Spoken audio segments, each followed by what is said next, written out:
BTS BTS BTS মানুষ কেন এত পাগল বিটিএস নিয়ে? ইন্টারনেটে গেলেই I purple you, purple heart emoji, আর তুমি যদি বিটিএস সম্পর্কে নেগেটিভ কিছু কমেন্ট করেছো, ব্যাস বিটিএস আর্মিগুলো খেপে যায়।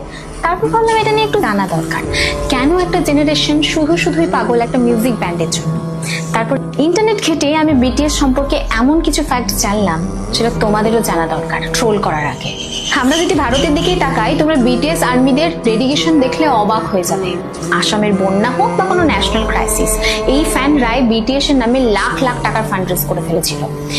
কেউ আবার বিটিএস মেম্বারদের নামে নক্ষত্র কিনছে, কেউ আবার বিটিএস মেম্বারের জন্মদিনে মুম্বাইয়ে কোটি কোটি টাকা খরচা করে বিলবোর্ড দিচ্ছে। আমাদের দেশেই কোরিয়ান ল্যাঙ্গুয়েজ শেখার একটা ইকোনমি তৈরি হয়েছে, আর এই জেনজি গুলো মশলা জাতীয় আনহেলদি ফুড ছেড়ে র্যামেন খাচ্ছে শুধুমাত্র একটা ব্যান্ডের জন্য।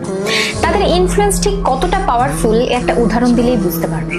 বিটিএস এর একজন মেম্বার জাস্ট ক্যাজুয়ালি লাইভে এসে একটা লিপ বাম ইউজ করে, আর রেজাল্ট কয়েক ঘন্টার মধ্যে পৃথিবী থেকে সেই লিপ বাম পুরো স্টক আউট হয়ে যায়। তারা যে সমস্ত জায়গায় তাদের মিউজিক ভিডিওগুলো শুট করে, সেই সমস্ত জায়গায় প্রায় লাখ লাখ টুরিস্ট ঘুরতে আসে শুধুমাত্র সেই জায়গাটা দেখার জন্য। একেই বলে গ্লোবাল সফট পাওয়ার। অনেকে হয়তো এটাকে পাগলামি বলবে, কিন্তু কখনো ভেবে দেখেছো যেখানে পপ মিউজিক মানেই ছিল গ্ল্যামার, সেখানে বিটিএস কথা বলে সেলফ লাভ এবং মেন্টাল হেলথ নিয়ে। একটা দেউলিয়া প্রায় কোম্পানি থেকে উঠে এসে হোয়াইট হাউসে স্পিচ দেওয়া, এই স্ট্রাগলটাই জেনজিকে মোটিভেট করে।